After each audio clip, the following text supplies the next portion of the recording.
Um, Look, you don't have to struggle. You don't. I had a kid that I talked to today, and I said, well, kind of what are you he's like, where I tell people to get to, number one, when we talk about retiring. Number one thing I tell people to get to is what's up, Brad, Kane, Alan? Thank you guys for all cutting your cameras on. Get to a point where you don't have to work anymore.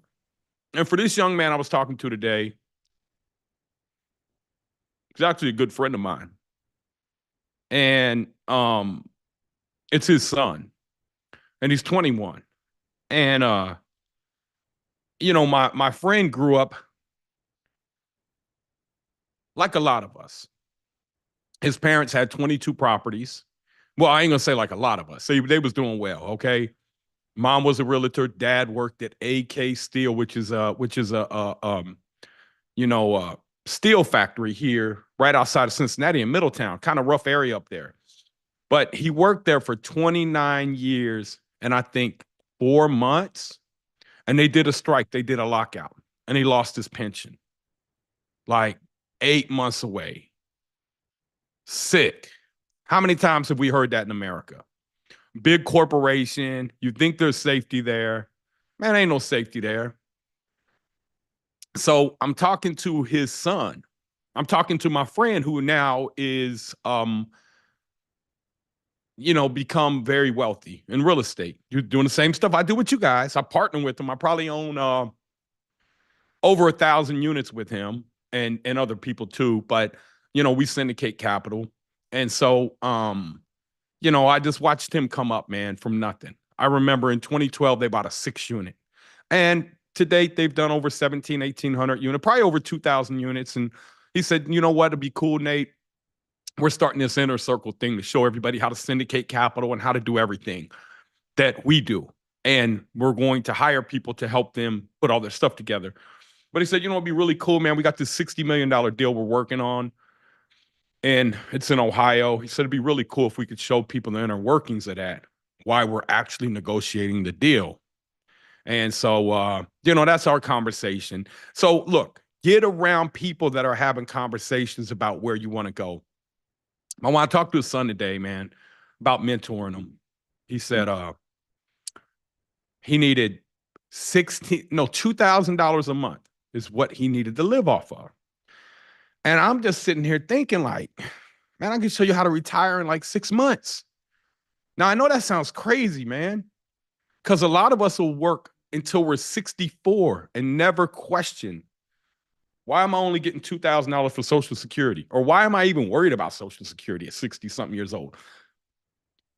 Because a lot of times we've been conditioned through the school systems, right? Through our parents, through society, to believe that that's just the way it is. Well, that's not the way it is. It's not. And I'm going to show you guys tonight. My son is 17, and I'm very grateful for him.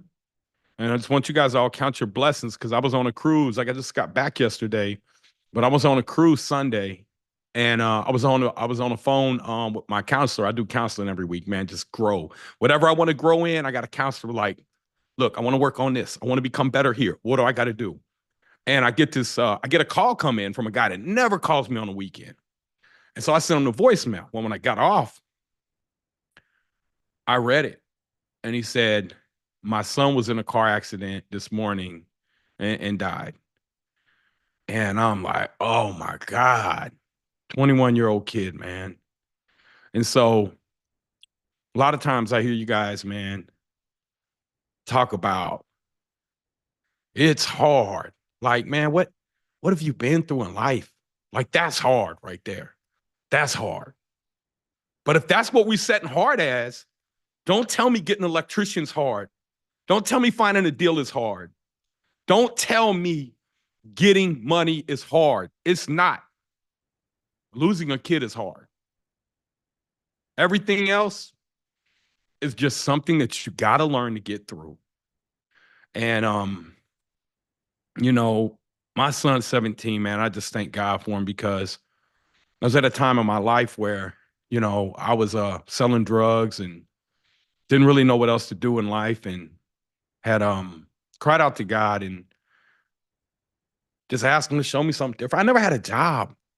I never had a W-2 in my life, man. 2 weeks at rallies and 2 hours at Old Country Buffet. And by the time I was 18, I caught my first felony. I think I was 18. Let's look it up, man. I don't like to, I don't like, hey, man, I just totally transparent with you guys, right? So here, let's go right here. You can look me up. Or the Hamilton County Clerk of Courts. You're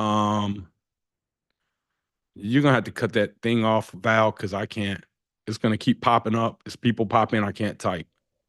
Okay, let me do that. Okay, thank you. Yeah, sorry guys. I guess I'm co-host, but I want to show you guys this, man, because I don't want you guys to think that, you know, I mean, Hamilton County. Hold on, I'm looking for Clerk of Courts. I want to show you guys because I don't know how old I was. I was 17 or 18. I was still in high school. I caught my first felony. And so all you got to do is you can go here and you can look me up. My birthday's 5/8/75. What happened there, Val?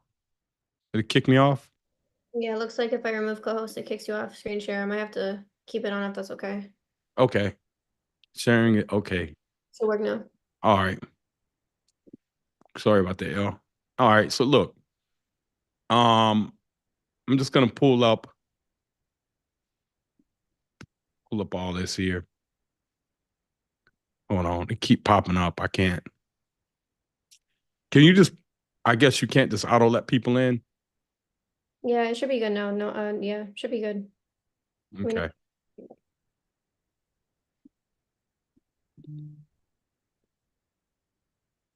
Okay. So if you could figure out why it's doing that, it won't let me type. Did it kick me out again? No, we can still see your screen. Okay. All right. So look me up here. And I just, the CRB cases, these are the criminal cases here. But these are, if I go over here, these are the cases. This is the experience here. A lot of this here, civil case. That's not me. I'm not Natalie. But all these are me here. So this is why I've learned so much. This is why I know so much. It's experience, man, good or bad, right? But this is all experience here. You guys may say, oh man, that's a lot, but I learned a lot. So I think these are the felonies here. Yeah, felony, felony, felony, right? So 93, I caught my first felony. See what month that was. Because I was born in 75. Okay. 8/11. So file date was 6/29. But I think that was sometime in May, right before my birthday, a couple days before my birthday. Caught my first felony. Plea bargain out to drug abuse. I got caught with crack cocaine. Then, look at this, man. 93, 95. I don't even think I made it off probation, right? Trafficking 1 to 3 times bulk, Department of Corrections. And so, I went through life and, when I was 29 years old, like I said, I really didn't know what to do. I had made millions of dollars selling weed at that time. I got to connect when I was in prison, but I had everything. I had everything you could want. Like you think, right? Rolex watches, big gold chains, $500,000 worth of cars, paid cash, couple $1,000,000 in cash, nightclub, women, everything. I was miserable, man. So I'm not telling you that money is the answer to your problems. It's not. But I had to find peace in that. And part of that was me finding my wife, getting sober. And I've been sober this November 18 years. And I've been married 17 years. And I got a 17-year-old son. And I poured myself into work into Caden. And it didn't come easy. I went bankrupt. Everything, all the millions of dollars I made selling drugs. And some years I probably made $4 or $5 million, man. I was wasteful. I was wasteful. I didn't have any financial literacy. I was just a consumer. I didn't know anything about investing. I didn't know how to invest. I started probably 20, 30, 40 businesses. All of them failed. I invested with other people. It just never worked out. That's how I learned. I learned the hard way. And over time, I mean, I just want to give up every day, man. Every single day, like dozens of times a day. So you're talking about pushing through. What's hard? Is it hard or are we just conditioned to be weak? Right? A lot of times, anybody in here in the military, ever serve in the military, you know, come on, man. The stuff they put you through over here, over there, when you get back in civilian life, I can imagine that's worse than prison. So when I got back in, thank you guys for your service, man. But you're over there, rockets shooting over your head, or maybe you didn't even go into combat, but you don't know where you're going. They're putting you on these planes. I mean, and then, but in America, a lot of times we're so quick to give up and easy, just to give up. Say, oh, that's hard. Then what we do is we go work for somebody and we chase their dream the rest of our life. Think about that, man. We gave up on our own dreams, work for somebody else because we've been conditioned by schools to think that that's the way. That's crazy. So I knew that I had to set my family up different. And when my son said he wanted to drop out of school, what went into my mind initially, and I'm talking in high school, guys, you can't do that. You got to get a high school diploma. Why? Because I've been conditioned too. You know, I always thought that that was just automatic. But then I thought, well, about $500 million in real estate. Nobody's ever asked me for my diploma. Why do we really need a diploma? Who tells us that? Then you get people that say, well, you need something to fall back on. I strongly disagree. I strongly disagree with that. You don't need nothing to fall back on. You need to keep moving forward. It's like if you were in the military and you were in war, there's nothing to fall back on. You move forward. What happens if you fall back? I mean, if the commander's telling everybody fall back, that's strategic, right? Maybe we got a plane coming in with some bombs, right? Maybe he knows something we don't know. But in life, we say, I need something to fall back on. When I hear young kids say that, that's why they're going to college, but they want to be an entrepreneur. I think, man, it's going to be hard for you to be an entrepreneur because it's going to be hard. It's going to be hard. And when it gets hard, you're going to default back to what you feel like is easy. And what you feel like is easy is that degree. Going, getting this job, who's going to use you for the next 40 years to build their dream. Now, I'm not saying entrepreneurship is for everybody, but I believe that everybody on this call has a desire to want more out of life than what a corporation can get him. So my son dropped out of school. Very first deal. I just got the numbers a couple hours ago. He's you know what? Let me share him to you, man. Let me share him to you here. Here's where he's at.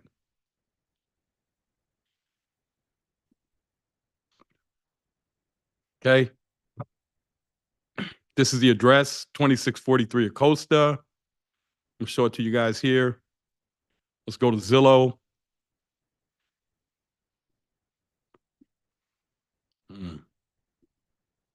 2643 Acosta here. Let me see something. Right here. This is his very first house here. Sold, bought it for 70 grand on 8/21 of 24. Zestimate 179. This thing's worth 300.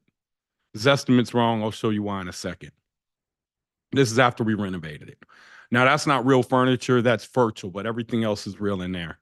The TV ain't real either. That fireplace is real. That kitchen doesn't have no stage, and that's what it looks like. Again, all this furniture's fake, but, you know, it's the floor plan. And we'll go back and see over here why I believe this house is worth more than that here. So here, let's look at houses. Let's look at what sold here. Here's one across the street, it's over 271. Okay, so look, our house is here, I believe. Yeah, and this one's here, 271. This one, 340. Now this one's not a comp. This one's a lot bigger. That's 2,900 square feet. This one here, 1484, traded on 823. You know, this one's nice. They did a nice job on it. Nice job renovating it. Ours is about 250 square feet bigger. You know, again, they did a nice job on this. Some are older cabinets. They don't have the solid surface. We tore out the walls. We opened it up. But if we go out here a little bit and you just go out and find a comp over here. Here goes one. Same square foot, 1659, 306. That one just traded this year too. That one traded on 4/4/24. Here's another one sold for 285. A little smaller, 1365 square feet. Is this one renovated? This one sold in 22, so this is too far back. But this one's not even renovated here. I mean, it is, but it's not. Still got a boiler. You know, dated house. Now they updated the kitchen. But again, it's not the open floor plan. Ours worth 300 grand. So here it is. I meet people all day, every day. They graduated college that have been saving matching 401k for 20 years and don't have 50 grand in their name and still have student loan debt. My son in his first 60 days doing this built, let's go back over here again. I'm gonna show you this. This house was rough when he got it. It was rough. Let's go down here and see what happened. Rented it. Let's see here. So 1995 a month is what he rented it for. Let's see how long it took to rent. Look at this. Sold for 70 grand, 821. Listed 1027, 1995. Listing removed 2 days later. Didn't take very long to rent that, did it? Let's see how many applications we had down here. This should tell you. Maybe it won't here. But getting a tax abatement on this thing here. And here's what this looks like. We had it, the ARV pegged at 296, which I think is really good, really accurate. This is before we bought it. $178 a square foot. Here's our comps over here that we used. A 271, a 3.25, and a 315. There actually should be that one on here. This 306 should be on here. We're going to use 70% finance, 6.5 interest rate. You guys see this here? 70% is what we're going to go after. 6.5% interest rate,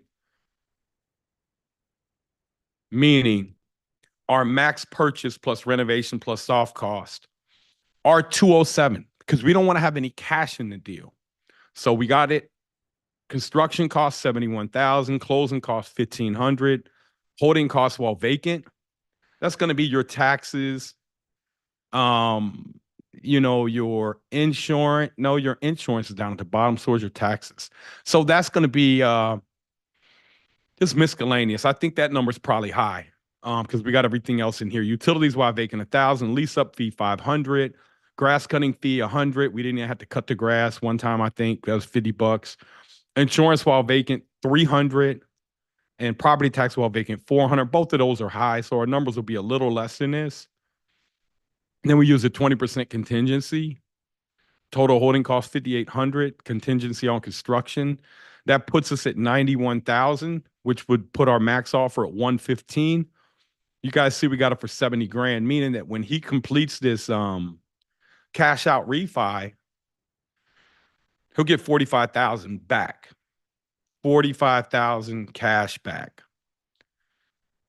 Anybody in here know how much taxes he's going to have to pay on that 45,000? If you guys just drop in the comments below.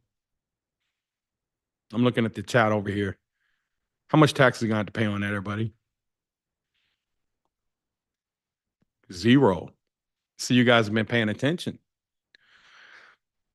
So, he doesn't need to reinvest it. He can take it and do whatever he wants.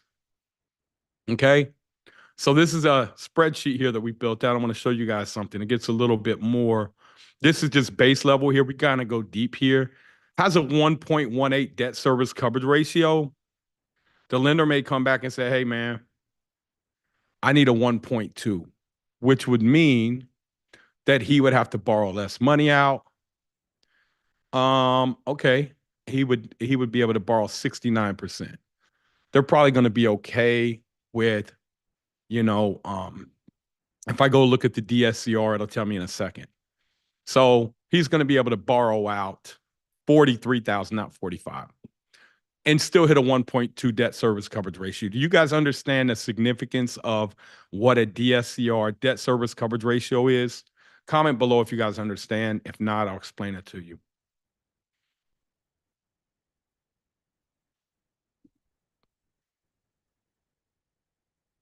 So guys, this spreadsheet is something that we built out and trained people on. This isn't something that you can really understand without training. This stuff goes deep. I'll show you the back end of it.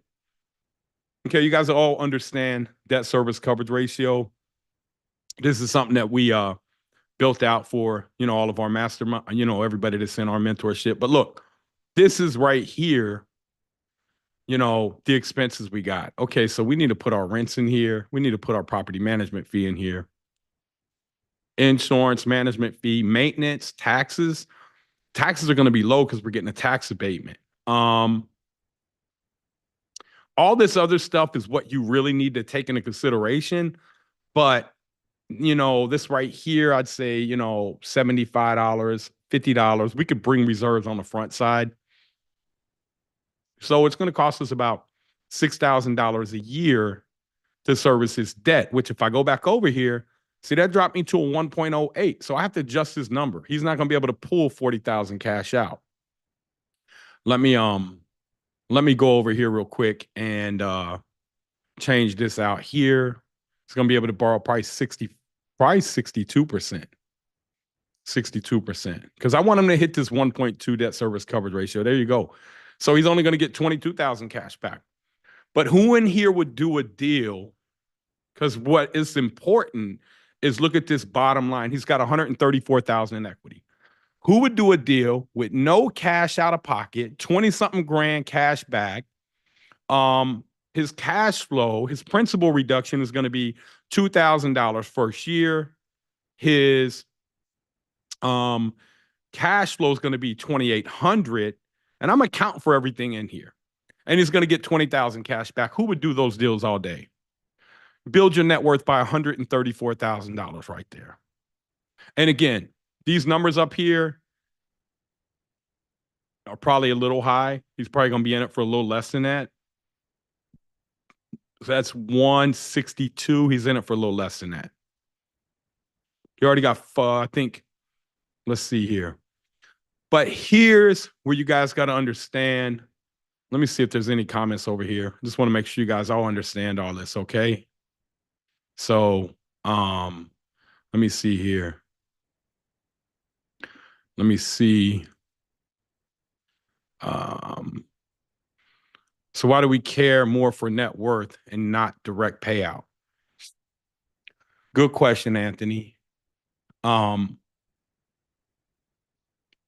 is absolutely to leverage, because this is where the wealth is made at.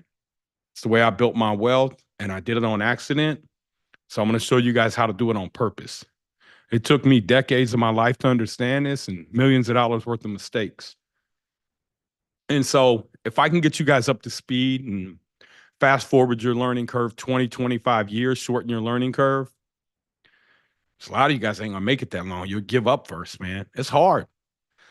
But again, losing a 21-year-old son is hard. Everything else is just, meh, everything else is just something that we haven't learned how to do yet. It's not hard. It's just unfamiliar. So if I go over here and I look at my appreciation chart here. So I'm going to get about 5% in that area. So let's say over here, year 5, it's worth 360, 581. My rent is going to get about 4% on that a year. And I could show you guys how we calculate all that. We dig deep into the numbers.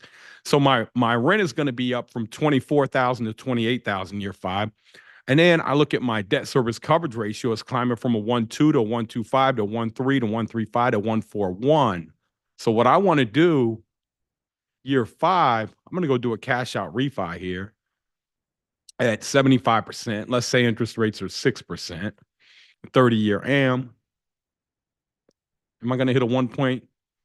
I'm going to hit a 1.01. So I'm not going to be able to borrow that much. I'm going to go down to 70%. May not be able to borrow. You guys all understand what I'm doing here? I'm factoring everything. So let's just say I can only do 67%. Is that going to give me my 1.2? Still not. 65%. Okay. 62%, 63. So I'm factoring in, I want to hit a 1.2 debt service coverage ratio. That way I still got cash flow. But I'll be able to come in. My property's worth 360, 581. I'm going to borrow 63% of that, which is 227. I'm still going to be able to hit a 1.2 debt service coverage ratio. I got my rent increasing 4% a year, my expenses increasing 4% a year, and 5% appreciation. Does anybody in here think that we can get 5% appreciation long term over the life of a property? Can you guys say in the comments? Chat? Yes, yes, yes. Okay. Now, what we do is we drill down into the areas where we feel like we can get a lot better than that, but I'm just underwriting this at a conservative level. And what I'm looking at is historical data going back. Let me show you guys here. Going back right here. You guys see this here? I'm going back to historical data. Let me close this box out here. Going back to 1963. 17.2. Look at this here. What happens here? See this? So again, if we got 5% a year compounded since 1963 all the way up into this year, how much do you guys think that will be today? So if you guys understand this stuff here, it'll make it a lot easier for you to understand investing and what is likely to happen. What do you guys think it's going to be? Huh? 17,800. What's a lot? The rule of 72. What is that though, Blake? We got 60, what is that, 61 years? Come on, guys. Take a guess at it. Here, let's just do the math. So if we go here to the calculator, where's my calculator at? Okay. Take 17,800. 17,800 times 1.05 to the power of, how many years was that, everybody? 63 years? Look at that, 384. Now let's go back over here and see where it's saying we're at. Look, we're at 437. So we're actually a little bit above 5%. And this is taking a big slice, analyzing data. Does that make sense, everybody? So this deal here, we're going to go do 277. Loan balance is 172. We've paid that down. We're going to cash out 54,000. Now, what I show people how to do is go in here and we show them how to do this 5-year retirement roadmap. And it's just using analytical data, the same way, the same stuff that I've been able to do, the same thing that I've helped, dozens of people just like you do.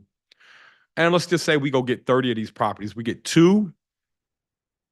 How many in here think if they had the right system, the right network, the right knowledge around them, lenders, people that could help them through the process, that they could get 2 houses in their first year, maybe even second year? Maybe you don't start. Maybe you educate yourself for 6 months. You don't get started. Anybody in here think they can get 2 houses their first year? Okay. And then now you have your foot in the ground. You're starting to understand how to do this stuff. You're getting better and better. The year after that, do you think you can do 4 properties? What's up, son? You think you can do 4 the next year? Anthony said it's light work, very light work. My son's on his 3rd property, man. He's 4 months in. Yes. The year after that, do you believe that you can do 6? So 2, 4, 6, right? Look, guys, this ain't rocket science, but they teach you that debt is bad. Why do they teach you that debt is bad? Why? So you can go work for the people that get the debt. Why do they teach you that borrowing money is bad? So they can get you to deposit your money in the bank and they can loan it out. Why do they teach you to save money? Because they know if you're saving money, you're going to have to work the rest of your life because you cannot outsave inflation. Okay? So, but Preston, your goal is 5 rentals and 4 flips in first 2 years. That's awesome, right? And you can totally do that. So you do 2, 4, 6. The 4th year, just do 8 properties for me, man. Just do 8. And the last year, do 10. And then guess what? Never, ever, ever work again in your life unless you want to. How much money do you guys need to retire? A month. What do you guys need to retire?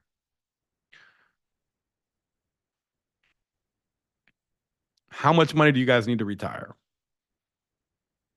4 million. You can go through that. 2 million. I'm talking about cash flow, man. You guys are talking about a number, an arbitrary number, that 2 million in 20 years may not be anything. I'm talking about buying assets that go up in value over time, even while you're sleeping. 20 grand a month, 15 grand a month, $500,000 a year, right? 20,000 a month, Joe. You can live really good off 15, 20,000 a month. You're doing real estate. Because the reality is,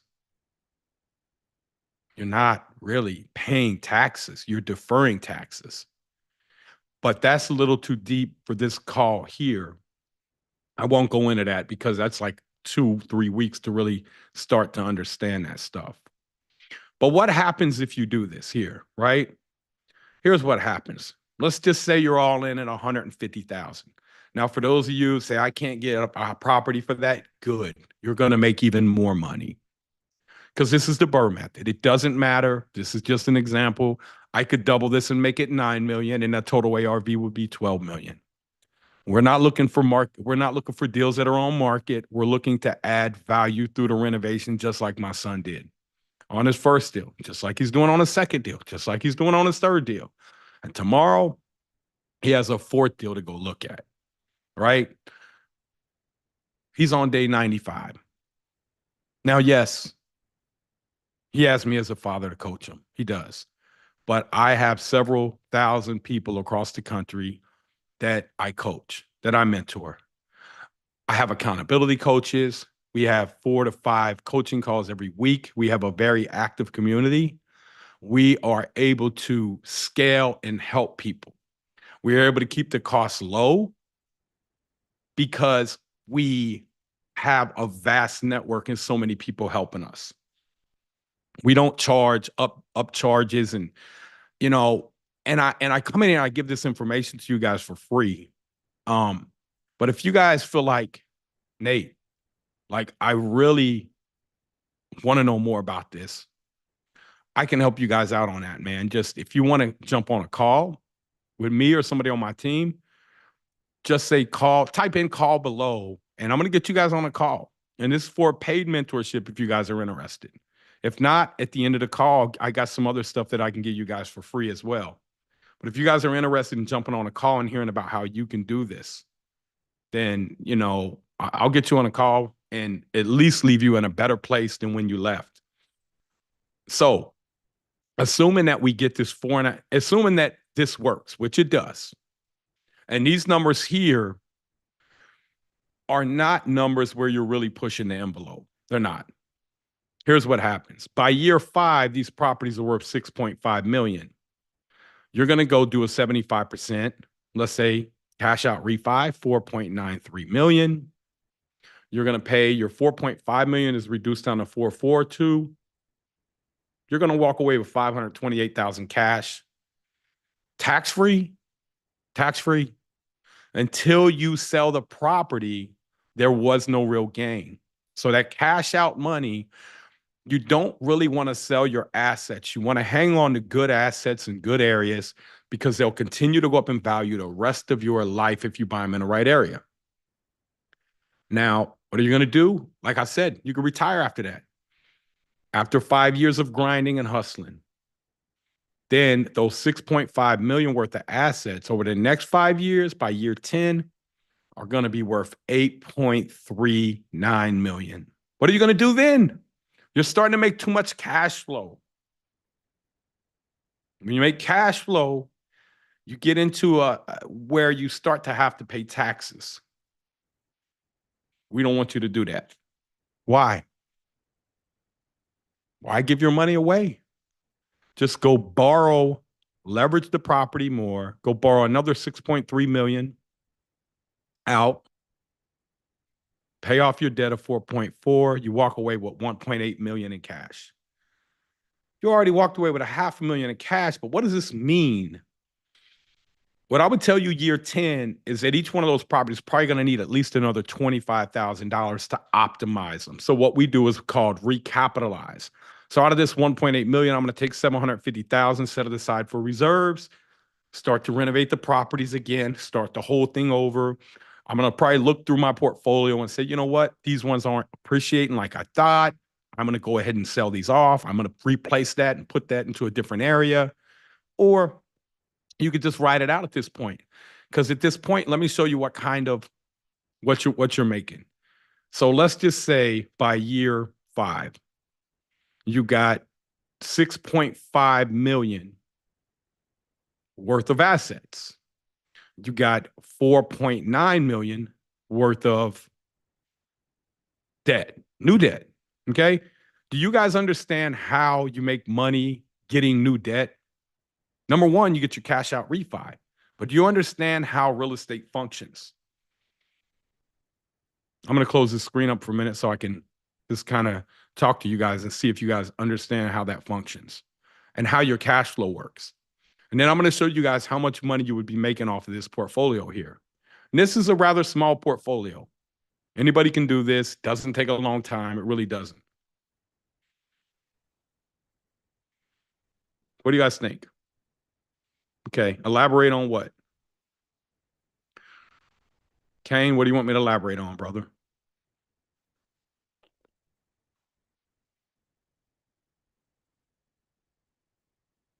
Do you guys understand the way that equity works?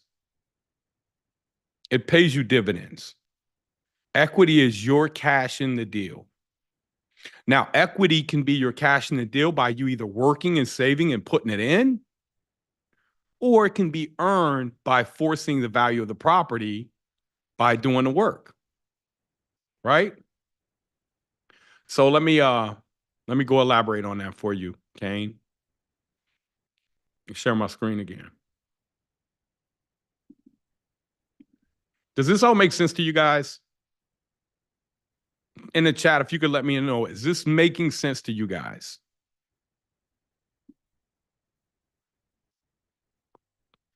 Okay, 100%. Yes. Okay, why do they not teach us this stuff in school? Okay, slowly process, and that's okay. Anthony, took me over a decade to get this, brother. Trust me. If you're processing this, you're starting to think on a different wavelength than what they taught you in school. Yes, you can use personal credit cards. That's right. That's how you get no money down. Yes, you can get no money down, Grant. You're still going to need money though, because you're going to have to renovate this property, which we could get into that at a later date. And we could show you guys how to wholesale property, find off market deals. But what I'm talking about here is for people that maybe have some access to some money. And if you don't have access to money, you got to get in the right network around the right people, right? So I got a network of people that, we plug people into when they come into our mentorship. And as long as you're a straight up shooter, people see you're willing to hustle and go hard. There's what is called becoming investable. You can become investable. Yeah, Anthony. So you can show your parents. Yes. So let me just show you guys something real quick. I need you guys to understand these numbers, okay? 6.5 million, 6.6, let's round up, 6.6 million, and 4.9 and a half. So let's just say 6.5, 4.9. So here, we got 6.9 million worth of assets. You guys all know where I got this from. The way real estate functions after it pays off everything, taxes, insurance, the real estate typically will pay between 6 and 7, 8%. Let's just use 7%. This is cash flow. This is NOI. That's $483,000 a year it's bringing in. Now you've already paid your taxes, your insurance, your property management fee, your turnovers, your leasing agents, everything. What you haven't paid is the bank. So you got 483,000 coming in. You got 4.93 that you got to borrow from the bank. Let's say you can arbitrage and borrow this money from the bank at 6%. Got 483 coming in, 295 going out. That's about 190,000 a year. About 150 of that's going to be cash flow, 40,000 that's going to be principal reduction, which adds to your net worth. But now you have 6,900,000 worth of assets going up 5% a year. Look at this. 345,000 equity plus 190,000 in cash flow and principal reduction. So those of you said you need 20,000 a month, look at this here. That's what you're making. 44,583. When you start looking at money, you're not just looking at the cash. And you also got $500,000 cash out already. But what happens when this asset goes to 8.7 million in value? So if we go back over to this here, we got 8.4 million in value, and we only owe 4.4 million at the end of year, let's say 10, we borrowed 4.93, probably only owe 4.5 million. So let's just say now you got 8.4 million total value. Go back over here, plug in 8.4 million. So you get a raise every time the value of property goes up, you get to raise the rent. Now you got 588 instead of 485. But your debt didn't go up until you refinance it. So now your debt is still minus 295. So now your cash flows up to 293. And then on top of that, you got 8.3 million worth of assets. going up 5% a year. See, this is how you get wealthy. You got 800,000 now a year. I think it was 800,000. Look, this is the math behind it. That's it. Simple math. It's nothing hard. We didn't do any algebra. It's addition, subtraction, multiplication, and division. Subtraction. That's it. Now, the hardest part for people to overcome is really the mindset. Understanding that you can do this and you deserve it. You know, there's all kinds of things that set in that I hear from people. You know, my past, I got felonies. You know, people discriminate against me because of race, religion, color. I'm a woman, whatever. Doesn't matter. It doesn't. It really doesn't. What matters is what you're going to do with the knowledge and information. There's going to be barriers in your way. Yes, of course. Who cares? Right? I'm not going to sit here and tell you that nobody's ever going to discriminate against you. Or, I mean, I've had people, you know, I've had banks ask me, felonies, you had felonies. I had banks reject me because they didn't like the areas I was buying in. It doesn't matter. I had to call 126 banks one time. It doesn't matter. People who decide that they're going to get stuff done, get stuff done. People who decide they're not going to get stuff done for other people and chase their goals. They go get jobs, right? There's nothing wrong with getting a job. I want to be clear. I'm not knocking anybody. That's where we all have to start. But I'm just here to show you guys that there is a different way. This is a 5-year roadmap. It really is. And I've had people become millionaires in 7 months. My son, it'll probably take him 9 months. That's his goal. He's 17. Of course, had money saved up for him for college. Gave it to him. So you ain't going to college, take this and invest it. So yeah, he has an advantage. He does. But I didn't. Right? I got sent to an orphanage when I was 14. Went to prison when I was 18. Right? And so we're either going to build the opportunity for our kids, or we're going to let our kids have to go through the crap that we should have to go through to change their life. So with that, I just want to open up any questions you guys got, man. Like I said, guys, I've done over $500 million in real estate. I've seen a lot. I've seen it all. I'm really good at this stuff. I'm really good at multifamily. I buy hotels too. I'm not as good at hotels as I am multifamily, single family. That's what I'm really good at. I can stand toe to toe with anybody in the country on that stuff. Because when I say I bought that $500 million in real estate, I didn't buy it as a fund manager. I bought it scrapping, starting single family houses in the hood, you know, $15,000 all in for $30,000. They reappraise at 62. I go do 80% cash out refi, 52,000. I mean, some of them houses that I bought for that are still worth 50,000 nowadays. So I bought in the wrong area, right? So let me jump in here to some of these questions. Val, you want to go through some of the questions? Yep. To start off, we have a question from Roy, and he's saying, is a HELOC or home equity loan better to purchase a second rental property? Yeah, I mean, you're getting a HELOC right now at 8%, 8.5%. You know, it is, but here's a little trick that you're going to have to know. When you go to when you go to refinance it with the DSCR lender, the DSCR lender, a lot of time, is going to tell you got to season the property. So what I would do is I would start, and I'm not an attorney, so I want to be clear.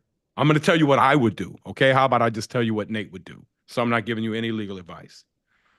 What I have is a company where I would take that money from the HELOC, from my name, push it over to another account that I own, and that account lends the money out and puts a mortgage on the property at closing. I wire the money in from that account. I put a mortgage on the property, which I'm in control of. And then when they come and they say, is it a You doing a cash out refi? No, I'm doing a rate and term, right? And so how much am I putting a mortgage on the house for?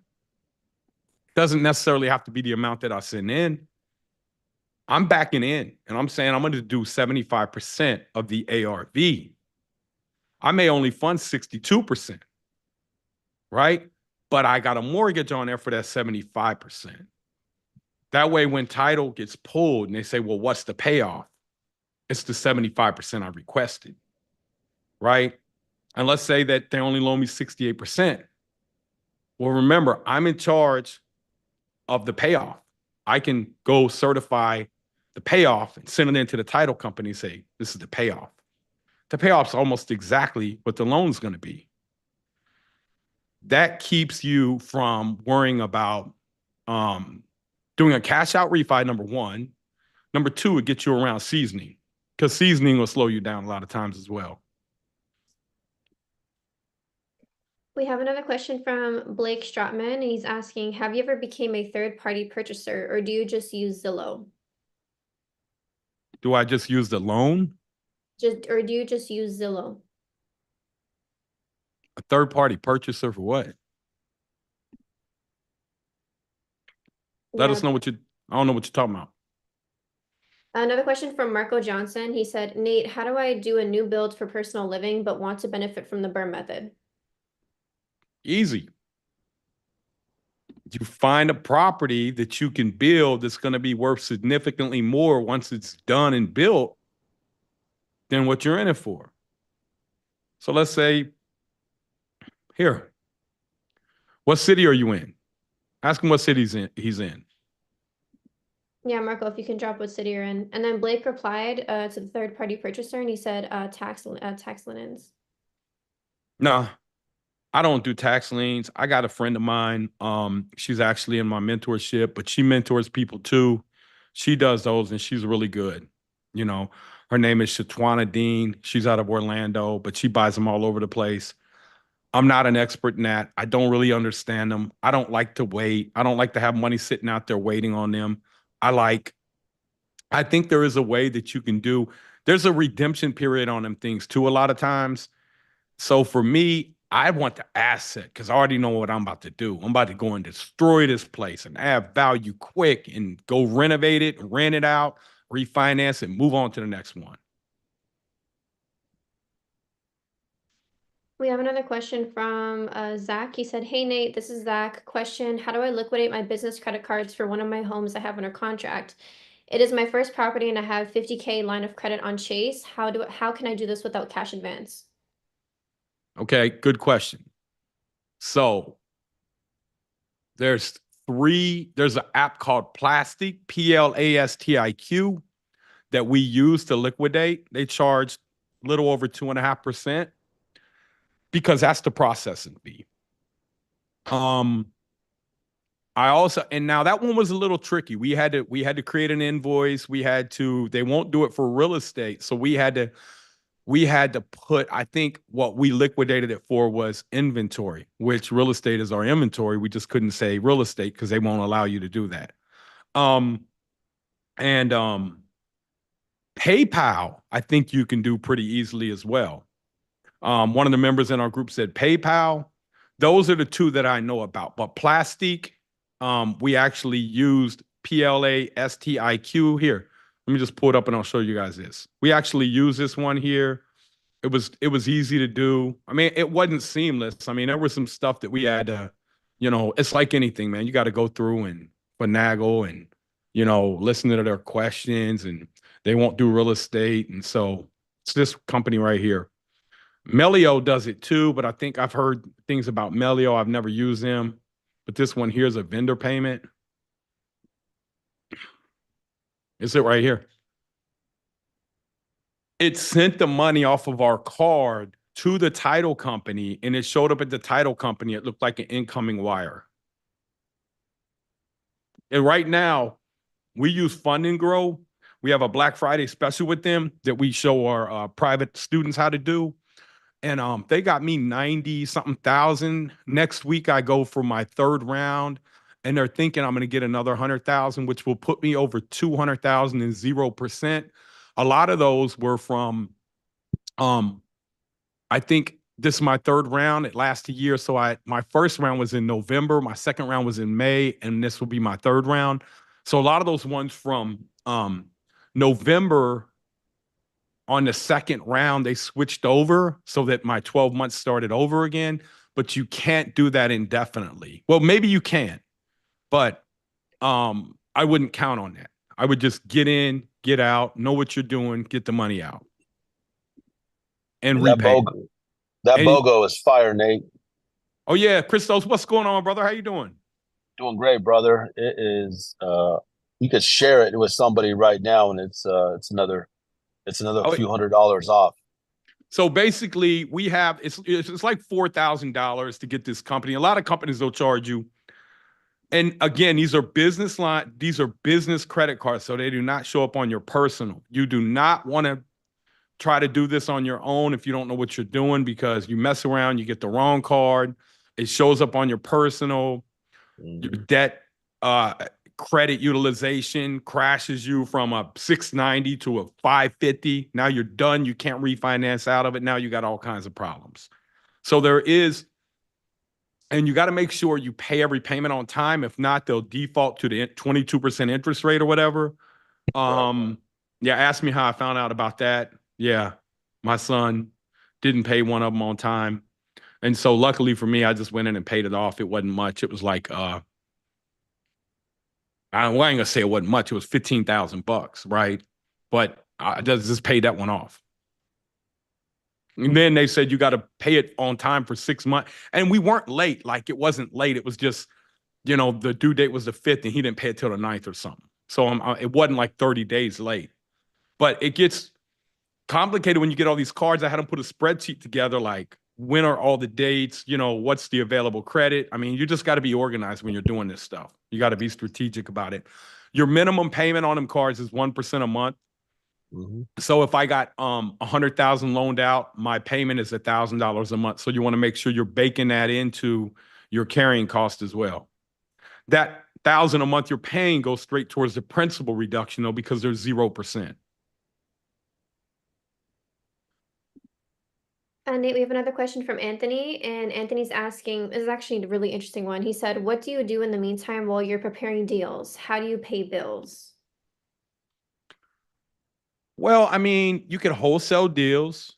Like, it depends on your circumstance. I mean, most people have jobs and they want to get out of their jobs. So it's going to have to be something that you're going to put extra time in. I got a guy, Tico Blaine. I'll tell you this. I got this girl named T. Marie. She was a stay-at-home mom, Columbus, Ohio. She got in our course. She's, young lady. And she just sold purses. She bought high-end purses. Her husband was a high earner. And she told him, "Hey, I wanna do real estate. I want to get into real estate." And he supported her. Say, "Okay, go ahead." So she got into my mentorship in August of 22. And she said, "Well, I just want to do this part time. I want to work 20 hours a week." She just has a knack for finding deals. And she used the systems and processes that we have, um, show them how to manage contractors. And she said her first deal, the lowest bid she had was 51,000. And she went through the spreadsheet and said, "Well, can you do them for these prices with her contractor?" And he said, "Yeah." And it came out to 31,000. She saved 20,000 her very first deal. She worked, she said, "I didn't want to work more than 20 hours a week," and she became a millionaire in 12 months. And Tico, he grew his when I say a millionaire, guys, you guys understand what that means. That doesn't mean they have $1 million in the bank. That doesn't mean that. I want to be clear. That means you got $1 million net worth. That means you're still broke, okay? But you're getting there. That means you have equity in your property. Trust me, you're not going to go buy a freaking Lamborghini. If you do, you're crazy, right?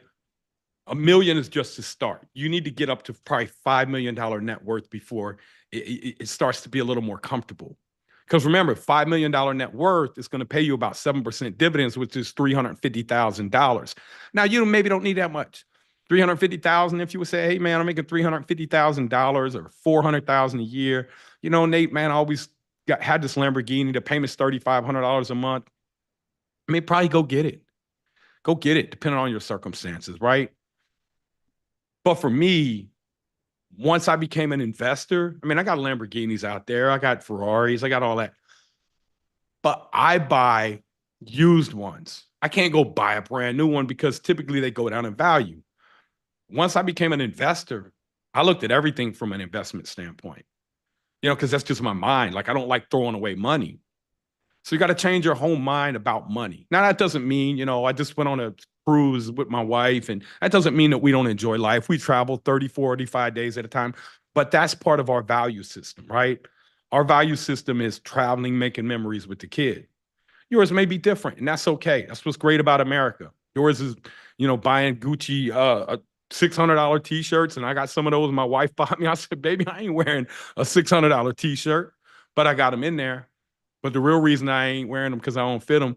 If I'm being honest with you guys, they're 2X's and they just don't fit me right. Go ahead, Val. Next question. Yep, we have another question from Sean C. He said, I've got a question. I don't know if I've heard you talk about this before.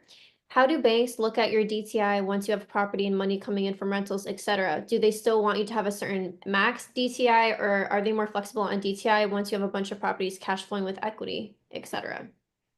You don't need to worry about DTI anymore. DTI is really a thing of the past. There are these new loans out called DSCR loans, and we got a lender.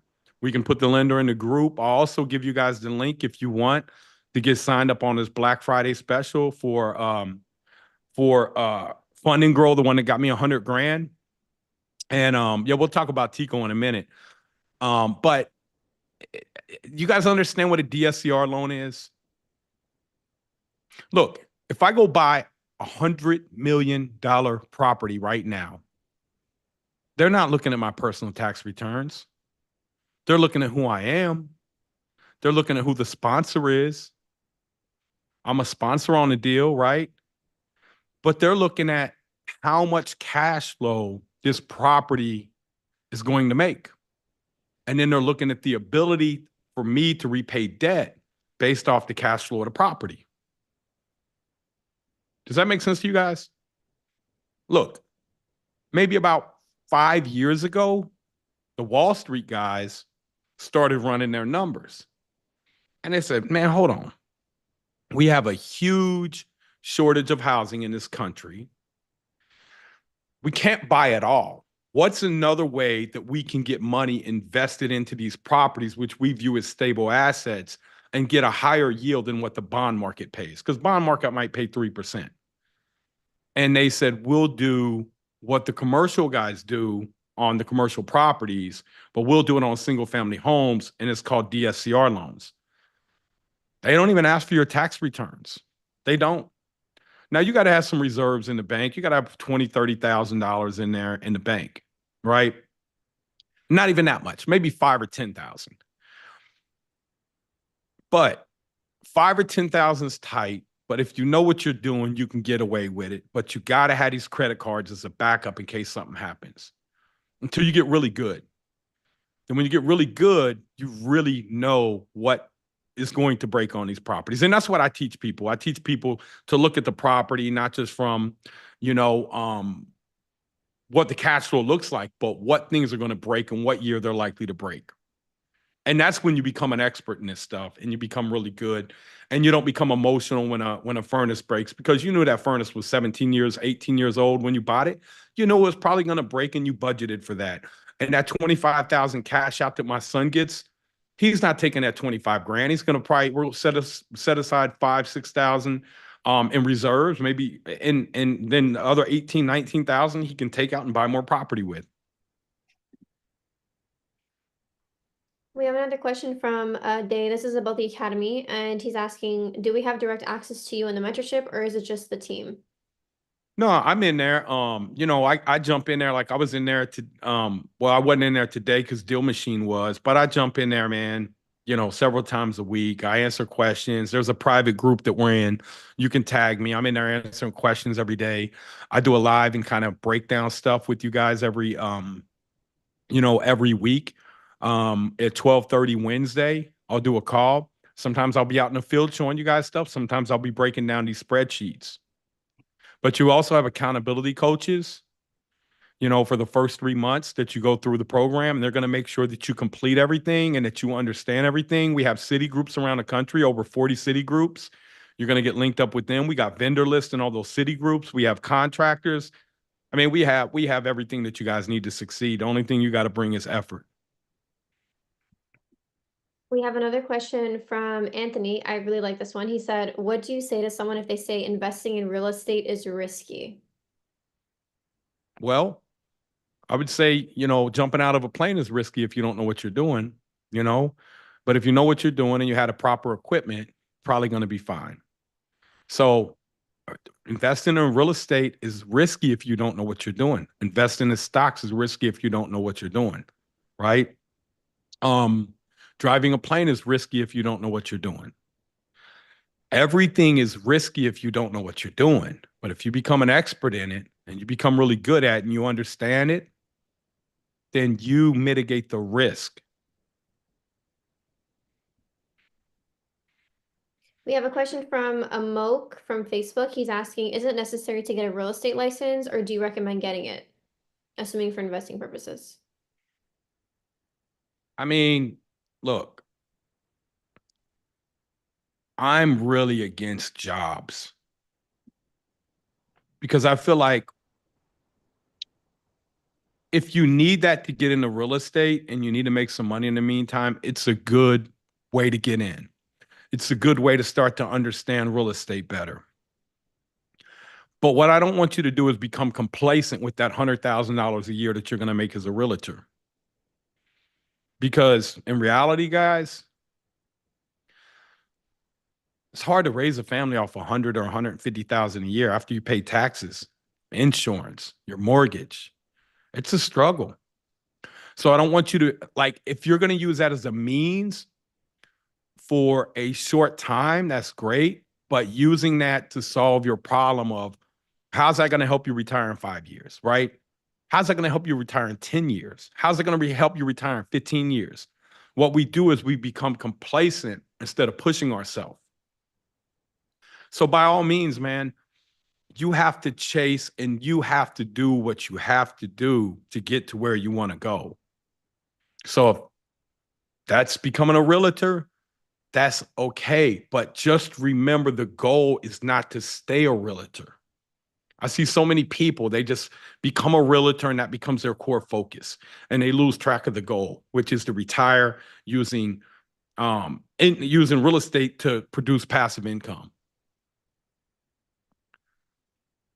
We have another question, Nate, from Marco Johnson, and he's asking, can I build a home for myself and do it as a BRRRR? Assuming he wants to BRRRR the house that he's currently in. Yeah, I was asking the guy earlier here. Let me just jump since we didn't get a place where they're at. Look, guys, it's just numbers, man. It's all math. I mean, if I go in here, we're just going to Cincinnati somewhere. We're just going to Cincinnati here. And let's just look at I wish show you my buddy's house here, but let's just go to for sale here. Let's go to for sale, $250,000 up, and let's go to you're built. Let's go to 2023. 2023. Nate, Apply. Marco replied and said, going to be Lake City, Florida area, Falling Creek Farms, 10 plus acre lots. Okay, well, let's just go over here real quick. So look, this is 484, right? Look at this.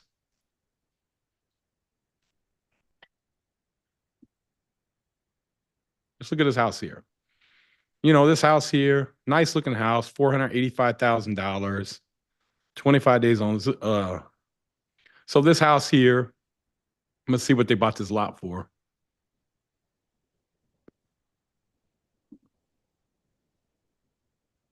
Look at this. They're struggling to sell it. So this is why I hate building. It's why I hate trying to sell too. But let's just say they paid $50,000 for this lot, right? Now, this house here is you know, worth 485,000. Let's just say it's worth 480, right? And you're going to move into it. It's 2,000 square feet. Let's say I could build that for 170 a square foot. So let's say I go build this for, because I'm vertically integrated, I'm gonna do all the work myself. I probably can build that for 160, 170 a foot. So let's say 140 a foot is what I could probably build it for. But then I'm gonna have soft costs, I'm gonna have carrying costs. So 140 times, how many square feet was it? 1,900 times 1,900. Or hold on. I'm sorry, 165. Because I gotta put my soft costs in there. 165 times 19, what was it, 1927 or something? Let's just say 1,950 square feet. Plus, let's say my land cost was 50 grand. So I'm in it for 371. It's worth 480. I mean, I just created $100,000 in equity doing that. But so yeah, certainly you can do that. You know, that's a lot of work, and I wouldn't do all that to make 100 grand. But if I wanted to move in it, I probably would, because my goal is different. Like I was looking at one down in Florida, and I was going to buy a property on the intercoastal for 2 million, and I was going to knock it down, and I was going to build a house, and the house cost me about 2.5 million to build. So I'm in it for 4.5 million, but it's worth 8 or 9. So, them numbers are a little bigger, worth my time, worth doing a little more. But then I thought, man, I don't want to have to deal with them hurricanes. I don't want to have to just go down to one place. Like, I like to travel and go wherever I want to go. And if I got an $8 million house sitting down there and I'm paying a big payment every month, I'm going to feel like I have to go there every time I go on vacation. So I decided against that. We have another question, Nate from Lewis. He said, what's the easiest way to find good solid deals? What's a good starting point?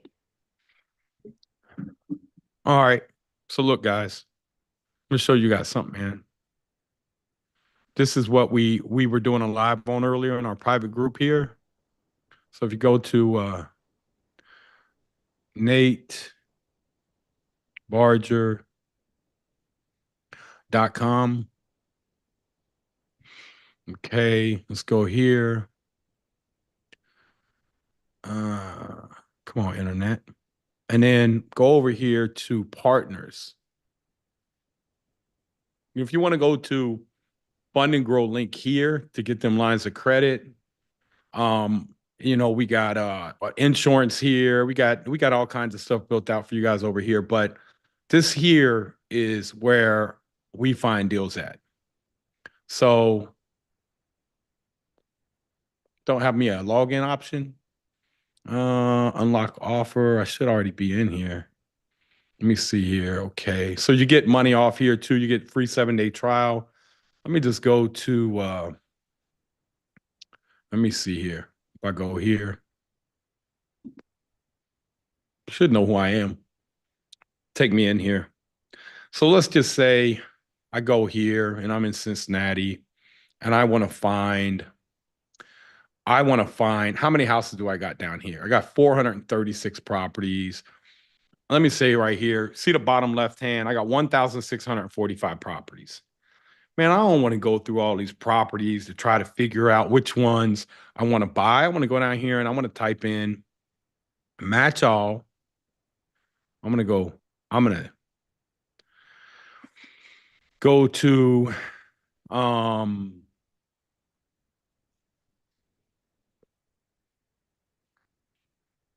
Tired Landlords is a good one here.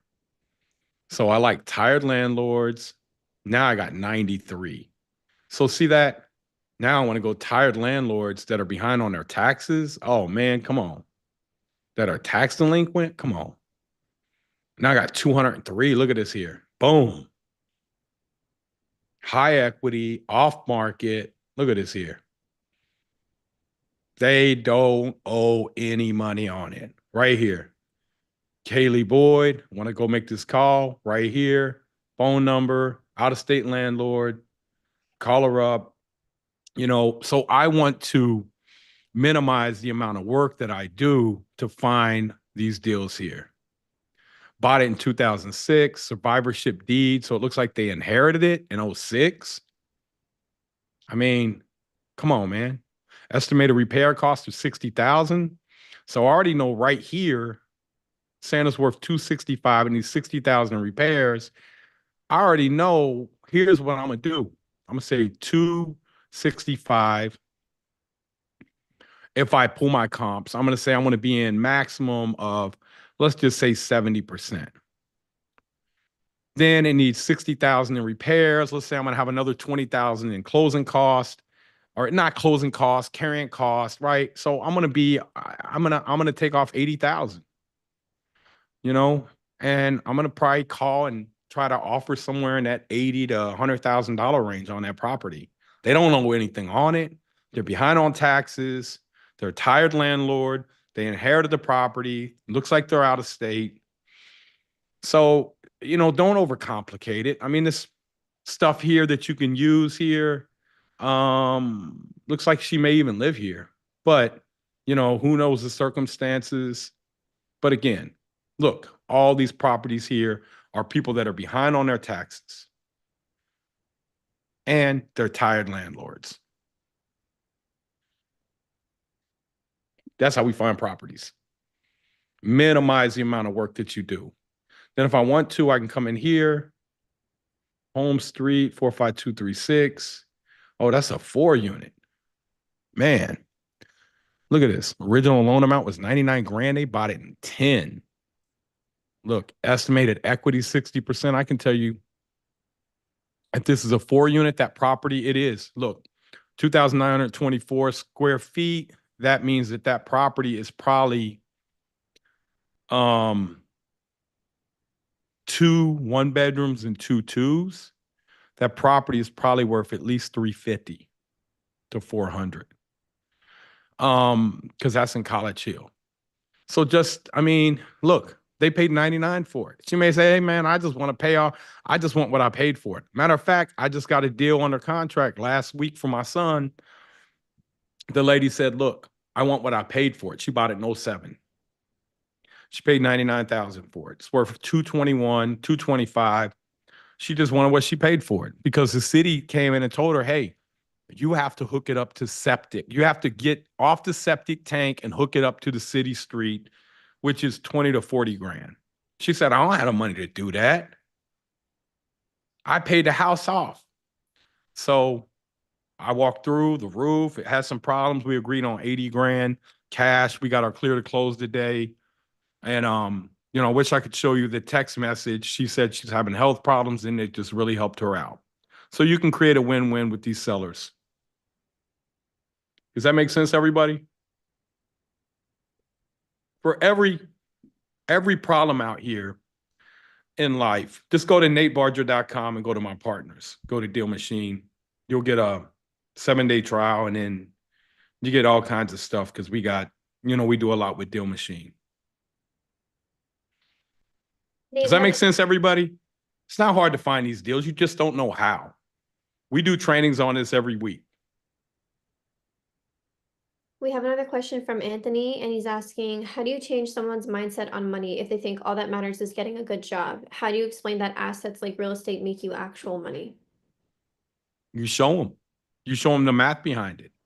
You show them, you drive them through a neighborhood like mine, and you show them these people don't have jobs, right? Very few of them. I know one of my neighbors that has a job, and he's a heart surgeon, makes a couple million a year. Everybody else here, they're investors, right? Property taxes are $25,000 to $40,000 a year in our neighborhood. So you can't really have a W-2 job. Even if you're making $500,000 a year, you can't afford to live here. So where does that likely end up at? The person that gets a job. How long are you going to have to work? You want to work till you're 64 and still struggle? You want your kid to come to you when they say, hey, I want to get married, found my perfect mate. They need 30,000 for the wedding. And you look at them and say, psh, your kid want to buy their first house. You can't help them out. Your kid car break down, can't help them out. We're not doing this stuff for us, man. You know, we're doing this for our spouse. I do this for my wife. She wanted to be a stay-at-home mom. Did this for my kids. Then my grandkids, who I don't even know yet. Then my great-grandkids. Set up generational wealth. Then you think about, I don't really want to give them anything. I want them to earn it. So you go from switching your whole mindset about it. And then you say, well, you know what?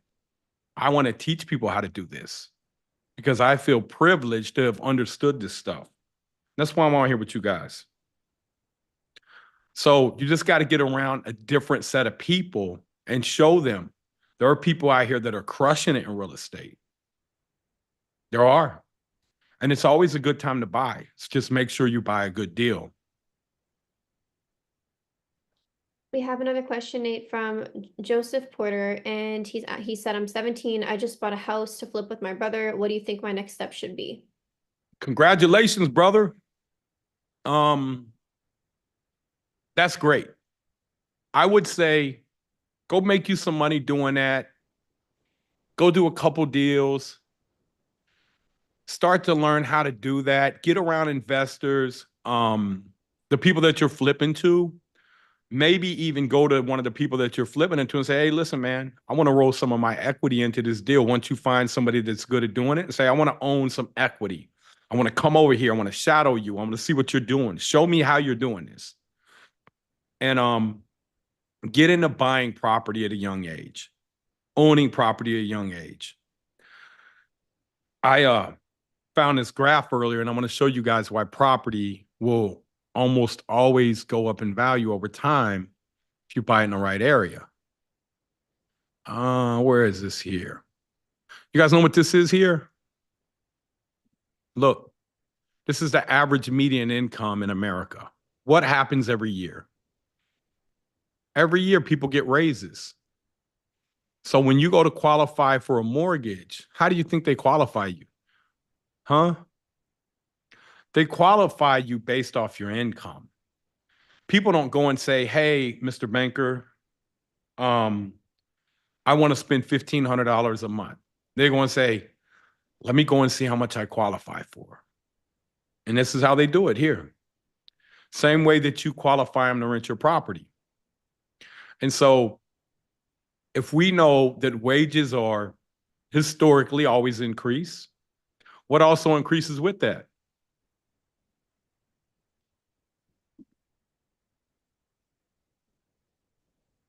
House prices, right? This was the last recession here where house prices actually dipped. But we can track this. We can go down here and there's a chart down here that you can track and see if we're overbuilt or underbuilt. And that's this chart right here. Look, in the last cycle, I could tell you there was a bubble. See this? We were way overbuilt. 11.1% vacancy for rental properties. Look where we're at right now. We're at 6.9. We were all the way up here. What did that mean? We built too much inventory. Right now, we have 80 million millennials and 80 million Gen Z right behind them that need houses. So we have a housing shortage still. And you can't afford to build the ones that are on the ground, cost so much to build now. So if you can buy old properties and renovate them, I haven't seen an opportunity like this ever in my lifetime because the values are so skewed all over the place, which gives you opportunity to make six figures on one deal.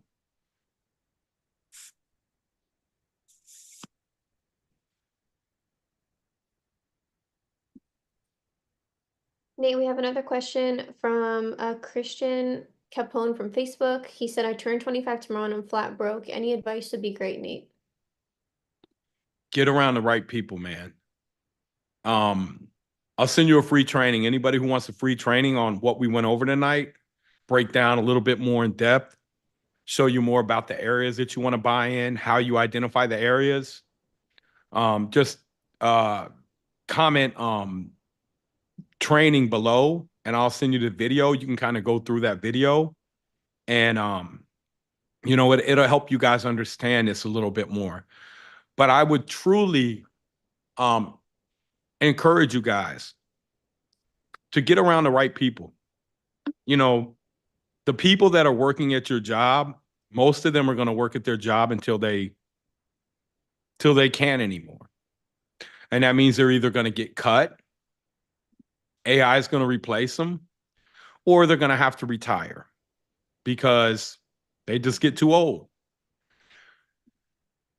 And in the meantime, you get around people that are actually doing what you want to do and getting where you like. Listen, guys, I still hang out with people that make me feel broke, and I'm wealthy. I mean, I hang out with guys that spend 50, 60, 70,000 a week on jet fuel, man. That's just the fuel. I can't hang with them guys, man. Them guys got a lot of money. One of them got 2 private jets. But I don't have the desire anymore. I just don't have that. I don't want that. I know I just don't. If I wanted to be a billionaire, I would just go do it. But it's just, to me, it's not fulfilling. It's just not. I kind of got everything I want financially. I'm comfortable. Maybe I'm complacent, but I really enjoy teaching you guys how to become millionaires, because I know that if I change your life, that's going to change your kid's life. And that's likely going to change your kid's life. And that's more important to me than getting a private jet and yachts, and because I don't want to fly anywhere anyways. We have another question, Nate, from Grant McConnell. He's asking, can I use a foreign express trust to do the same thing, like use the 98 EIN to retain ownership and use LLC under it to get the DSCR loan? You can, and if you're a foreign national, depending on where you're from, the DSCR lender that we deal with, he can get you loans too. You will pay a little bit of a premium, maybe 100 basis points higher, which is 1% higher. But he can get you. I don't know a lot about what you just asked me about. To be clear, I don't know the answer to that. But I do know that we do have a lender that can help you get loans. But as far as setting up foreign trust and stuff, I got to be honest with you, man. I don't know about that. As far as you buying in this country. We have a really random question from Zach Dawson. He said, Square has my funds on hold. How do I get around that? I think this was after you showed him Plastique, is when you around the time you asked that question. Why did Square put a hold on your funds? I mean, I got to understand the whole process and what you're going through. Like, what did you do? Why did they flag your account? Why did they do that? Yeah, hopefully he gets back with an answer momentarily. Michael has asked from Facebook, I have just one multifamily for little over 20 years with still small balance on it. Do you recommend HELOC to get cash out to buy the next property? What are your goals? I mean, are you happy where you're at? Are you looking to expand? You only owe 20 grand on your property, which means you're probably starting to pay taxes on it because your depreciation probably isn't offsetting your income anymore, right? So what is your goal though? I mean, it has to be your goal. Is your goal to buy more property? Do you need more capital? I mean, certainly I would leverage that. You already own the property. You know what it takes to manage it. So let me know a little bit more about that, and I can lay a plan out for you here in 4 or 5 minutes, man. That'll show you probably exactly what you should do. Anna Polk is asking from Facebook, how do I find good contracts once I find and flip a property? Well, first thing, you have to understand cost. Finding contractors really comes down to managing contractors. Most of these contractors out here aren't really good business people. And what I mean by that is that they're just not good with the business side of it. They're not good with the money side, the managing money, collections, billing. So I create a simple process for them. I walk through and I show them what I'm going to pay them on everything. I'm fair with them. If they say, Nate, I'm going to need a little bit more money for this or that, then I'll work with them if it's within my budget. but I also set a clear timeline on when it's going to be done. I use tradesmen though, for the most part. I'll use a demo crew, then I'll use a frame crew, then I'll use a HVAC crew, then I'll use an electric crew, then I'll use a plumbing crew, then I'll use my drywaller. My drywall will come in and he'll do the drywall, he'll prime, he'll paint, and he'll also do the tile. So when he hands it back over to me, I'm setting vanities and putting cabinets in. And it's easy. It's really, oh, and insulation too. I forgot insulation and fire blocking. I mean, that's really all it is. And at the same time they're doing that, I got guys doing the roof, painting the exterior, cutting the trees down, doing the landscaping. And you can do a project in 30 to 60 days that most people will take 12 to 15 months to do, just by having the right systems and processes and the right contractors in there. Because what happens if you get the wrong guy in there, he's going to charge you a lot more because it's going to take him longer. So he has to charge you more. You get professionals in there, they can blow through this stuff. They can plumb a whole house in 2 days, 3 days with 4 guys. So if I'm paying $1,000 a fixture and they got to put 10 fixtures in the house, that's 10 grand. If I'm doing all new PVC plumbing through the roof, if I'm doing all new water lines, it might cost me 10 grand. And that's with my fixtures, that's with my supply lines, that's with my shutoff valves. And I'm not buying high-end faucets, but I'm not buying cheap ones either. And, they can get in there and, let's say 3 days with 4 guys and, their labor bill 7 grand and 3,000 material and permits. I mean, they're making 7 grand for 4 guys in 3 days. They're making good money. Get the right people in there. We have a question from Sean Starfries from Facebook. He said, do you have any experience with cost segregation deductions? I have a rental that I did BRRRR on, and I was wondering if that's something beneficial. Yeah, I do cost segregations all the time. I'm doing a cost segregation right now on 4 hotels and about 600 apartment buildings for this year. So yeah, probably get I don't know, man. I would probably say somewhere around $25 million, $20 million in write-offs off of that cost segregation this year, which will offset other income that I got. And that cost segregation, $20 million. And then that'll be maybe year 1. I get to claim 60% of that this year because that's where we're at on a maker schedule. That'll be a $12 million deduction on taxes year 1. And that's not counting my straight line depreciation either. So yeah, I got a ton of experience in that. And that sheet that I showed you guys earlier, it goes into all that. That sheet that we built out. I'll see if I can go in here and show you guys if this is filled out correctly. The one that we built out and we trained people on. This one here will go into our maker schedule, which is modified adjusted cost recovery system. Shows you all the expenses broken down. And then it shows your 5-year depreciation, everything, your 60% year 1. So my total year 1 basis depreciation is 14,000 and my bonus is 22,000. So I got my total year 1 depreciation on this property for my son is $51,000, right?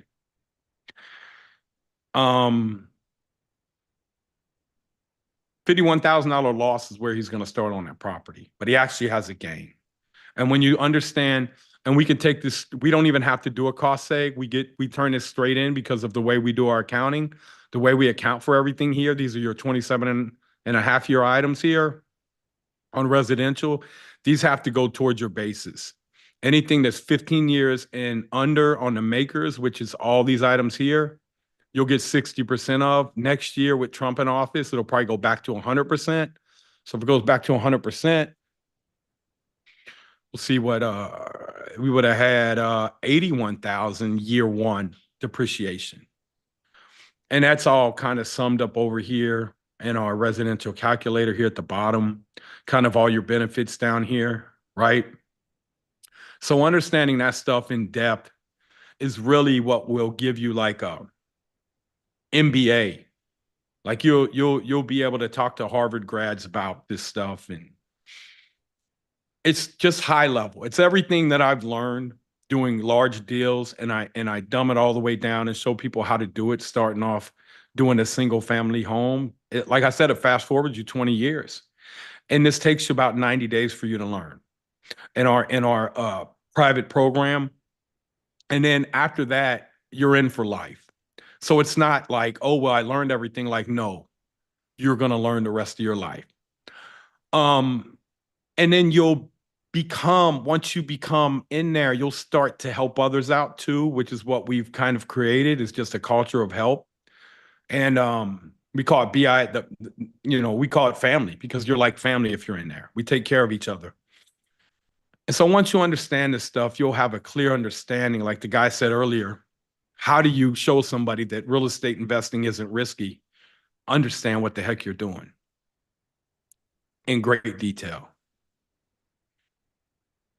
And another thing here too, we forecast out our projected capital expenses. As soon as he does a refi, we're going to come in here and we're going to figure out what our year 1 through 5 items are going to be that may break. That outside AC unit that we didn't replace may break. We're going to set aside $2,500 for that out of reserves. Flooring, even though it's new, we're going to set aside probably $3,000 to replace carpet and flooring over the next 5 years and to repaint the unit. So all that stuff will be in reserves. Or if it's not in reserves, then we'll come over here and we'll set our replacement reserves of, let's say, $100 a month, which will offset some of that capital that we have to bring. And that'll be here. That'll be $1,200 a year. So if I came in here and I modeled this whole thing out, you would understand it a lot better. But my son put this together. My 17-year-old son put that together. It's very in depth, and you're looking at it as an investment. You're not looking at it as a piece of property. You're understanding the numbers, forecasting the rents, forecasting the appreciation, forecasting the expenses. You're looking at this like Warren Buffett looks at stocks.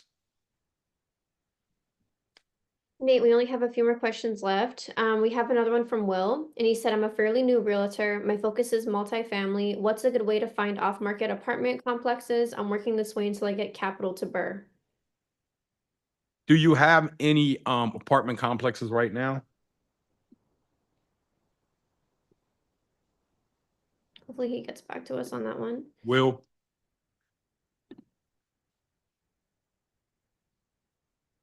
Yeah, there's nothing in the chat yet. Okay. So, I mean, I have a way of finding them. It's real easy to find them type of deals for me. I find them all off market. I mean, they're just easy to find. I have a way to do that. And I can show you guys how in 2 or 3 minutes anywhere in the country. And this is the stuff that I'm going to be, you have a few that you're selling. I mean, look, man, what are you looking for? I don't want to go down that rabbit hole really, because what I teach people in here is really how to become millionaires. And that's the next level, the next step. But what city are you in, Will? Indianapolis. So I'm gonna give you guys a little just behind the scenes. This is what I'm gonna be teaching. I'm gonna do this mastermind next year. It's called the Inner Circle. It's by invite only. It's gonna be just really for my academy students that have already become millionaires, the ones who are ready to go to the next level. But here's really, if I go over here to CoStar and I go and I look up my markets and hold on, it logged me out here. Let me log back in here.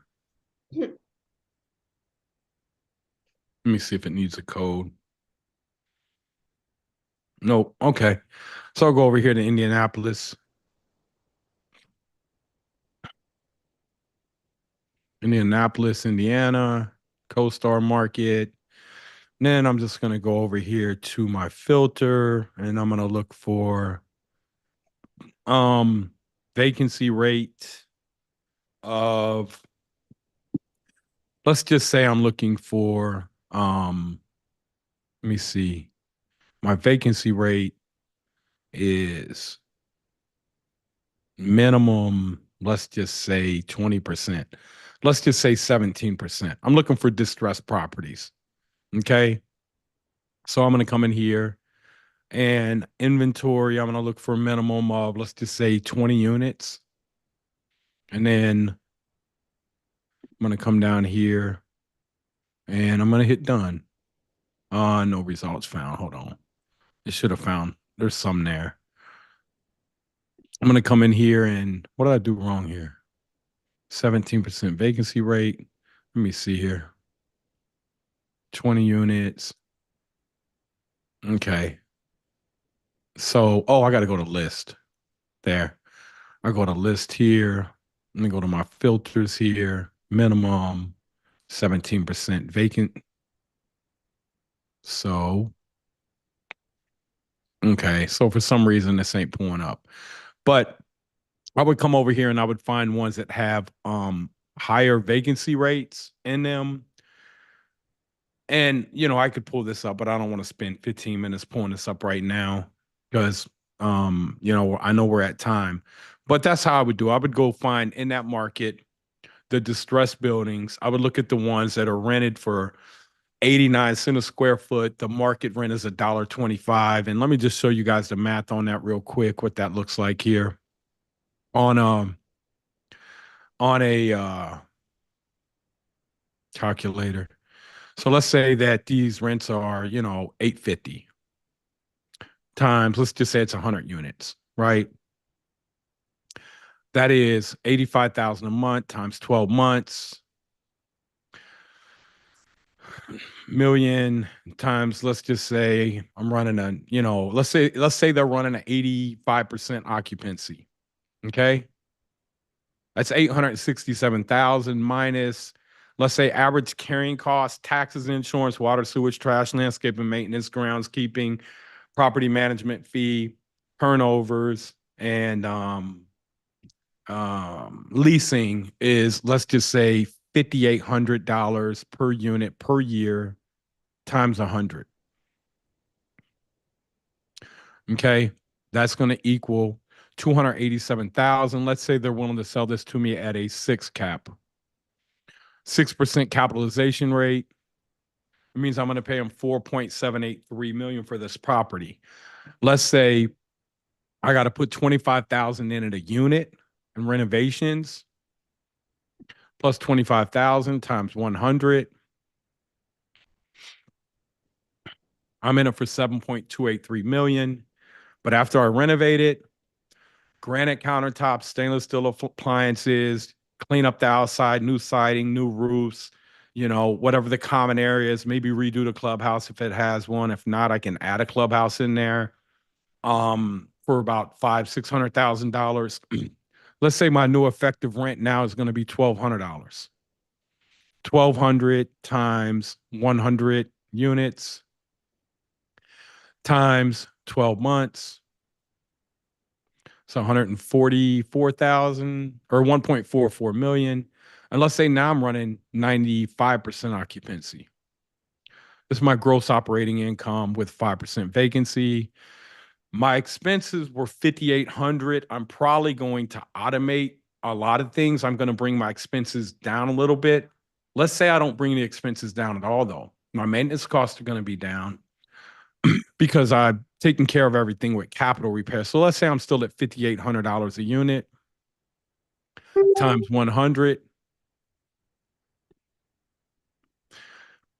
My new net operating income is 788,000. Let's say I can go reevaluate this property at a 6 cap. Let's say a 6.5. It's worth 12.1 million. I was in it for 7 point something million dollars. It's the same thing, guys. It just, you're making, $4 or $5 million instead. This stuff's a lot harder to do and you got to work your way up to that. But that's how you make money in commercial properties. But start off with single family homes because the amount of stuff that you have to learn to get there, you want to learn. It's like going to the gym. You don't want to go to the gym day one and overdo it. You want to steadily get there, right? Otherwise, what happens? You go, you tear up an Achilles, you hurt your shoulder, and now you got a setback. Jumping into those big deals too soon, it's kind of the same way. You got to work your way up to it. Does that make sense, everybody? Why would somebody pay you $12 million for a property that brought in, I think it was 788,000? Do you guys understand why somebody would pay you $12 million for a property that brought in 788,000? Why, Will? I want to show you guys from the math standpoint. Because they can go borrow this money right now at about 5.25. Okay. So it's bringing in 788. They can borrow all of the money. It's 636. They're still making 150,000 in cash flow. But remember, we got 100 units now. If you can push the rent the very next year, $100 times 100 units times 12 months. Let's just say your expenses are already paid, that 5,800. Let's just say that goes up to 6,000. So you're going to lose 200 times $200 a year times 100 units. So you're going to lose, let's just say you're going to run your vacancy out of this too. You're not going to capture all this. Let's say you capture 80% of this.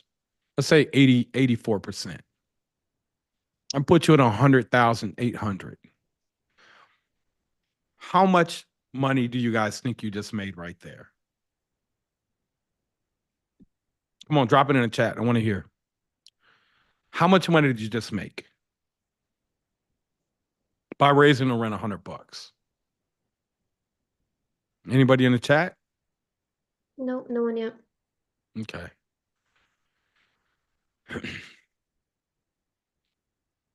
Sylvia 1P0800. No, it's not it. Rest said 800,000. Remember, the way you value these is based off a cap rate. Let's say you value on this 6% cap rate, you just made $1.6 million more. This is how you get wealthy in real estate, guys and girls. Why? Because you can borrow that money at 5.25, and it was 100,800, and you're borrowing that money. You have clear, consistent, predictable cash flow to service the debt. It's no different. If you're doing single family homes, if you guys want to learn how to do this, become independently wealthy, I can get you a call with somebody on my team to see if our mentorship is a good fit for you. If you're not quite ready, again, I got free training videos. But those of you that are interested in getting on a call with us to see if what we do is a good fit for you, just comment mentor below. I'll be obliged to mentor you and help you change your goals and go after what you deserve.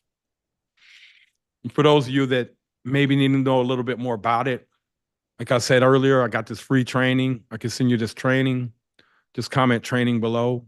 I got you guys, man. Nate, we have a couple more questions left over before we have no more questions. So we have another one from Doug Coop. He said, what about cross collateralizing rather than cash out or refinancing? I mean, cross collateralizing is really just the same thing. You're just bundling together a bunch of assets and you're pulling cash out. You're just putting them together to simplify it and do one loan. It's a little more complicated when you're doing that. You may have separate releases on the asset. Why would you want to cross collateralize it though versus just doing separate loans on each one? Wonderful Travels from Facebook has asked, how much does the mentorship cost? Well, just depends on what you're looking for. But if you're interested, you can get it on a call with us. We also have something else we're going to be launching for Black Friday. Um, it's going to be, you know, it's going to show you guys how to find and source off market deals. We'll be launching that and sending the email out to you guys. We got an amazing offer for you guys for Black Friday too. So if you guys are interested in that, look out for that. We'll be sending that out to you guys probably tomorrow. And this is going to be ran by me and my partner Jarius. Really the first person I mentored. It's got tens of millions of dollars worth of real estate now, and he grew up poor, man. Grew up poor like me. Had a 1.52 GPA. Went on to the military, and he ended up doing really well in the military, but he didn't do so well in school. And it was because they gave him systems and process to follow. So King, what would I do? What would you do if your first 60 grand? I mean, it really just depends on what your goal is. What is your goal to do? If you want to do real estate, man, get a mentor. If it's not me, get somebody. Don't go this stuff alone, because you will make hundreds of thousands, if not millions of dollars worth of mistakes. Avoid the mistakes, man. If I didn't make any mistakes in real estate, I'd probably be a billionaire right now. But I would prefer myself to have made all the mistakes, because then I got the knowledge. For me, the knowledge to go and make money anytime I want is more important than the money. It just is. I don't know why. I mean, I just see more value in that to me. Nate, we have a question from Rick Garcia. He's asking, can we use your contractors when we join the mentorship? Yeah, we got a vendor list in every city. We share vendors. We ask that if you have a vendor you're not using, you also put it on the list. And really, you just come into this vendor list that we got set up for every city, and you say, hey, man, does anybody have an electrician that's burr friendly, that's investor friendly? So we got that kind of set up all around the country. One of the things I'm going to be digging into over the next 30 to 40 days is looking at those lists independently. They got title companies on them. They got lenders on them. They got wholesalers on them. They got electricians, plumbers, making sure that we do have those resources available for the 40 city groups that we got across the country, because that's something that you guys get access to as well. We have another question from Alan Campos. He said, can we go to our local county office for these same listings? And I'm assuming he's referring to the listings that you were just showing on CoStar and Deal Machine. No, I wouldn't know how to pull them up there. I just use software, man. That's like waiting until tomorrow that gets here to read the newspaper, man. It's so easy to get information, man, if you got the right systems. Like going to the county is a drag, right? Yeah, and then Chris said you can, but the county office is slow. Like literally, I could pull up the whole list of Cincinnati, everybody that's tax delinquent, everybody that's an out-of-state owner. We got these things called zombie owners. Like, we got all these different lists that we can pull to scrape out the best of the best leads. It's not really cash that you need, Joe, to get started. It's really knowledge. We've all had cash. We got people all around us that got cash. It's really knowledge, though. Once you get the knowledge, we become investable. In 2013, when I came out of bankruptcy, I had a 400 credit score. I didn't have any money. I didn't have any credit. I didn't have any tax returns. But the very next year, with the knowledge that I had, I was able to buy 28% of all the multifamily that traded in Cincinnati. I put a team together of people that had money, that had tax returns, and had credit. I went and found the deals. I scaled the management company. I scaled the construction company. And within 30 months, I had enough money to retire. So it was the knowledge of failing for decades that allowed me to do that in 30 months. It wasn't what I did in them 30 months. It was the knowledge that I acquired leading up to that. Well, Nate, that was the last question for the night was from Joe, but I do have one question for you before we end tonight's live. What you got, Val? What is your advice or recommendations to anyone on this live Zoom right now that is scared to get in real estate or they don't really know next steps? What is your advice you have for any of those people on the call right now? Just keep hanging out with us. Get the free training or get on a call to hear about our mentorship, see if it's a good fit for you. And just keep getting on these calls. We got another one that'll be 7:30. Jerry said 7:30 Thursday, but I think that's Thanksgiving. I don't think he's going to do that. Yeah, I don't think he's doing it this week. I think next week will be the Yeah, it'll be next week. But man, just get on these calls, man. You'll learn something new every time you get on these calls. Get that free training that we got. Get on a call if you guys are serious about doing this. You won't regret it. We have very, very few people that ask for a refund ever. The reason why is because we deliver. We deliver for our students. That's our goal. We pour back into the community. I would say we got the best fulfillment out here out of anybody. And so, you know, if you are looking for a mentor, at least get on a call with us to see if we're a good fit for you. The mentorship that we provide is to help you get to 30 units. We've had a lot of people that came in with 20 or 30 units. We help them scale. It's not focused on multifamily. It's not focused on those 100-unit deals. We're not going to talk about that in there. What we're going to talk about is setting up your foundation for the people that want to build generational wealth, for the people that maybe don't have any properties, or the people that have been doing this for 5 or 6 or 7 years and haven't been able to scale. Once you become a millionaire, multimillionaire, we'll have something to take you to the next level. But that's what this is. So if you want to get on a call, I just want to be clear. We're going to show you foundationally how to build out everything right, how to understand construction cost, how to find deals, how to manage contractors, how to set up your proper LLC, what banks you should use, how you can hack credit cards, you know, how to do your rental policies, how to do your leases, everything that has to do what area to buy in and why you're buying in that area, because that's probably one of the most important things. And we go deep. We teach you about the Federal Reserve, the banking systems, and I think it's important that you understand that, because then you'll understand what capitalism is.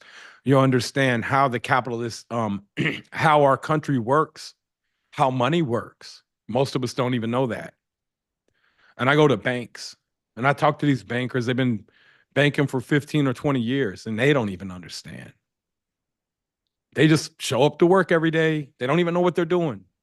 They're just doing what they were told to do. And I ask them. They don't know about fractional reserve banking. They don't know how the banks make money. They just come in and they got a job like most Americans. They don't ask any questions. It's not my department. So if you're inquisitive and you like to learn, you're analytical, you'll love this, what we do, because we're data-driven. Everything's data-driven. There's no emotion. There's not. So I love you guys, man. Val, thank you so much for hosting. Boomby, thank you as always too, brother. You're crushing it. I appreciate you. And look, man, just be grateful whether you celebrate Thanksgiving or not, man. Like I said, my son just lost his 21-year-old son the other day. And, you know, find something to be grateful for every day. Doesn't matter your circumstance. Doesn't matter if you're homeless, if you're breathing, you're in a great place. Thank you too, Donald. And again, man, love you guys. Have a happy Thanksgiving if you celebrate. If not, have a happy Thanksgiving anyways. Have a happy Thursday. Thank you so much, Val. I appreciate you, man. Love you guys, man. And I'll see you guys again next week. Look forward to seeing you guys that are getting on that call, on the call. And for those of you that go through that training, let us know what you think about that, how we can improve that to help you guys better understand this BRRRR process, which has made me wealthy beyond my belief. And so many other people just like me, just normal people just like you guys that wanted something better for their family.